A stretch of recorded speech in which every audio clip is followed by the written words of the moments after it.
cinc sentits. Hola, em dic Rosa i aquesta d'aquí és la meva germaneta gran Violeta, que està malalta. No d'un constipat o d'un mal de panxa, està malalta d'amor, diu la mare, per un noi de la seva classe. Deu ser que se l'ha encomanat. Es posa vermella, li tremolen les cames i no es pot curar ni amb xarop ni amb les medicines del metge. Violeta em diu que no ho entén, que és cosa de persones grans, però la mare diu que l'amor no té edat i que a mi també m'arribarà i la sentiré molt de dins. Ha dit que hi ha diferents tipus d'amor: els pares, els avis, els germans, els amics, els nuvis i també l'amor als animals, com el meu gosset Espurna. Pots amar tots ells a la vegada. Tant d'amor n'hi ha i no s'acaba mai?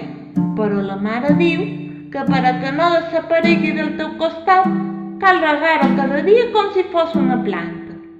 Doncs caldrà portar una regadora si estàs enamorat. Però en quina part del cos sent l'amor? Pot ser que sigui amb sa boca? Doncs quin gust té l'amor? Els grans diuen que té sabor xocolata, a llaminadures i quan se perd el suc de llimona. Rosa va pensar que ella havia menjat totes aquelles coses i que de vegades sentia mal de la panxa quan menjava moltes, però mai amor. Llavors Rosa es va preguntar si el mannà sentiria l'amor i qui no l'oferia. Al pare li agrada molt el perfum de la mare, que fa olor a floretes, i el meu gosset Espurna sempre està olorant la gosseta de la veïna. Deu ser que fa olor d'allò que més li agrada a les purnes, un os ben gran. I si es pot tocar amb les mans d'amor, quin tacte té? Serà suau com el meu conill de peluix? O va raspa com quan el pare du barba i vol donar-me un petó i li dic: «Ai, papa, pica!»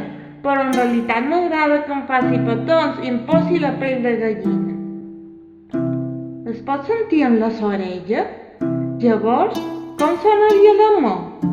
Sona com quan te diuen paraules dolces i secrets a cau d'orella, o els batets del cos de la mare quan en donem una abraçada i ens quedem aferrades, o bé sona com la cançó de l'àvia quan tinc por i no puc dormir.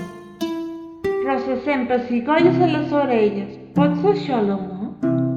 Al final, la mare me diu que per poder veure l'amor ha d'anar amb els ulls ben oberts i que el guarda en la seva caixa secreta com un tresor. Quina forma té, mare? Té forma de cor? No, Rosa, el meu amor té forma de la persona que més estima en el món.